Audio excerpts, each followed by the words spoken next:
Okay, we stuck the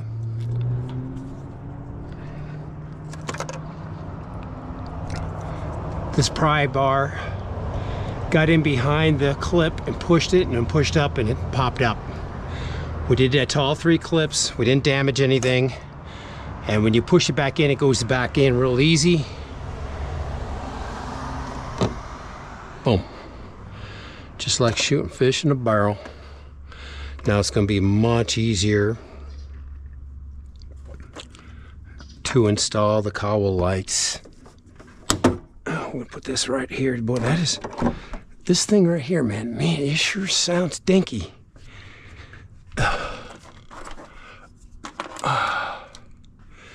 But in any case, yes, this will make it a lot easier. You'll be able to center it real easy.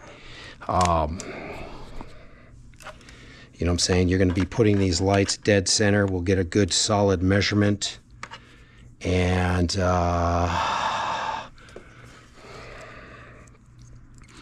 we'll make sure there's room for 2 wires right there. We'll file that down a little bit. And then this light goes right in right there. As far over as you can. It's not going to be over here. It's going to be right near the edge. That way when it's inside the truck, Jeep, it's covered. You know what I'm saying? It's underneath. That's what you want. But it should look pretty bitchin'.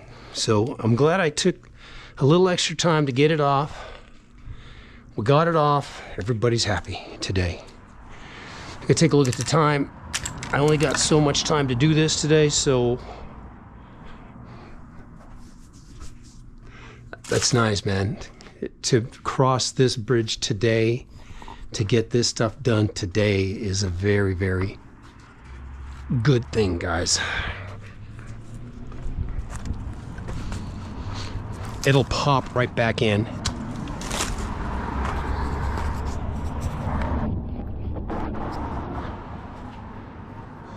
When I go to put it back in, it'll just pop right back in, slide in, lock into place. See, none of these clips are broken. So it's gonna you'll just slide it in. It'll clip right back on. Beautiful. Sweetness. It's gonna be so easy to mount these lights now. Man, that's gonna be sweet.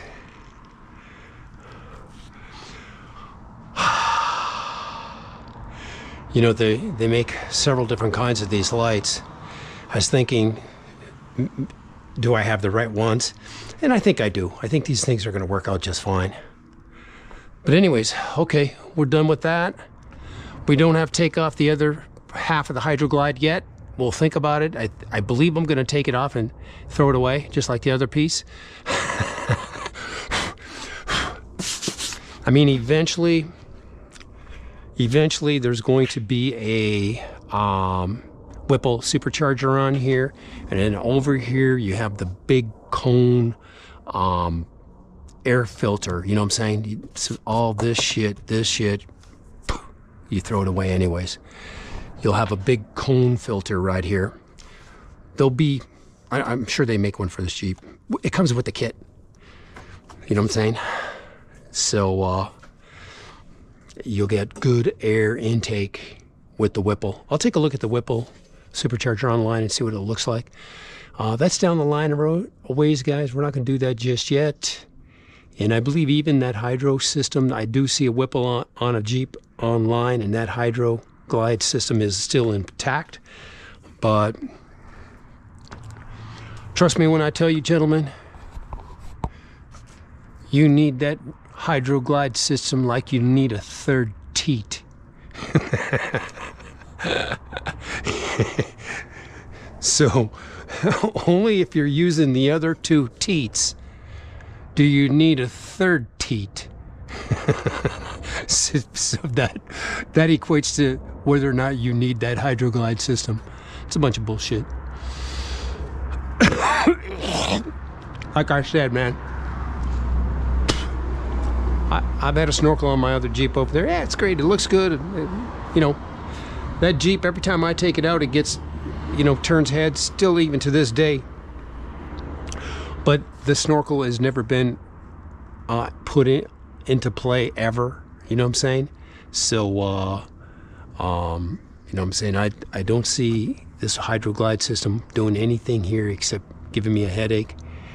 So what we're in amount of that's just for overflow. If you go through a river or something and it comes up over the hood, that's the only thing it's designed for. You know what I'm saying? It has nothing to do with raining heavy or anything like that, because the amount of water that comes through the Cowl with a heavy rain doesn't amount to jack on a shit stick. Anyways, I am going to close this up.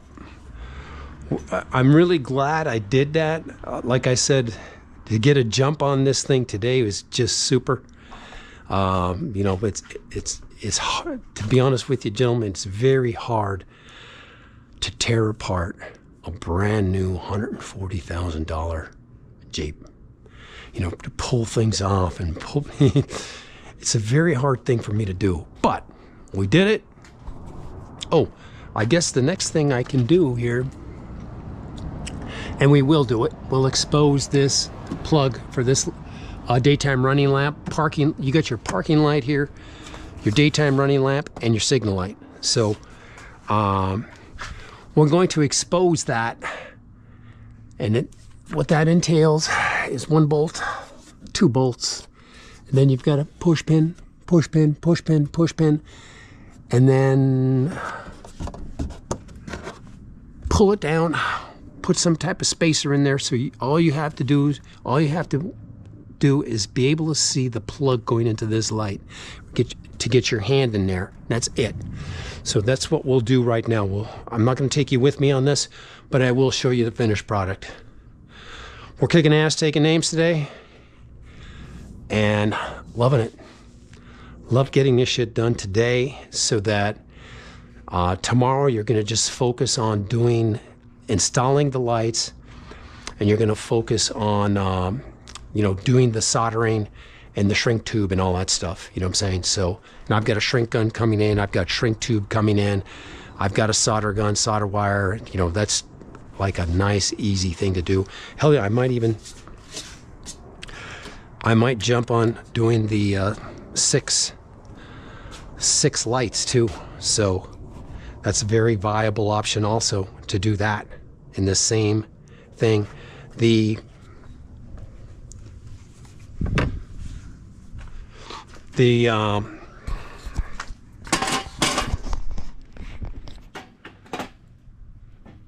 auxiliary switch wires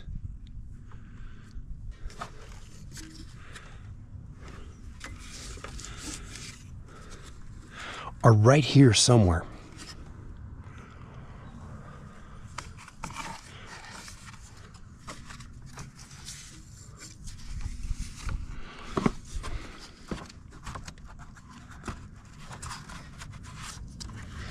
I believe you have to cut away some of this stuff here, and then you'll expose the, I'm not sure, I'll have to take a look at a video online, but it's right here somewhere. The auxiliary switch wires run in, I believe it's right in there. Or wait a minute.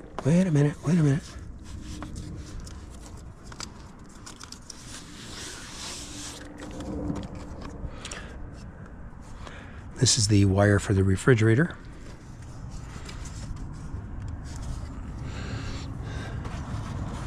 I just know that once you expose it, it's very accessible. All you have are 4 wire ends for all 4 auxiliary switches. And then you break them out, boom, they'll be sticking like right here. And then you'll use auxiliary switch number 1. You'll take all of these lights, run the wires underneath up to auxiliary switch 1. We'll put probably a 30 amp fuse on it. I think the draw will be around 18 amps. So as long as we're you know, around 30 amp fuse, 28 amp fuse, somewhere in that range will be just fine. Such a sweet thing to get all this shit done today. I hope the angle's good there. We're going to close this baby up, and the next step is to go to Home Depot. So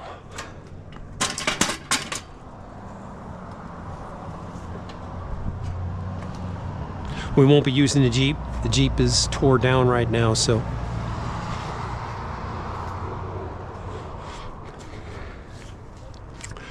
just make sure there's no tools here. I try not to lay any tools on the Jeep. Whenever, or screws, I don't put anything down right here 99% of the time. You know what I'm saying? What you want to do is you want to get in the habit of either putting it over in one spot, like right here. I got all the push pins right here. Well, that's right. We're going to take the push pins out for the other thing. Okay, I'm going to let you go for now. We're going to expose that right now.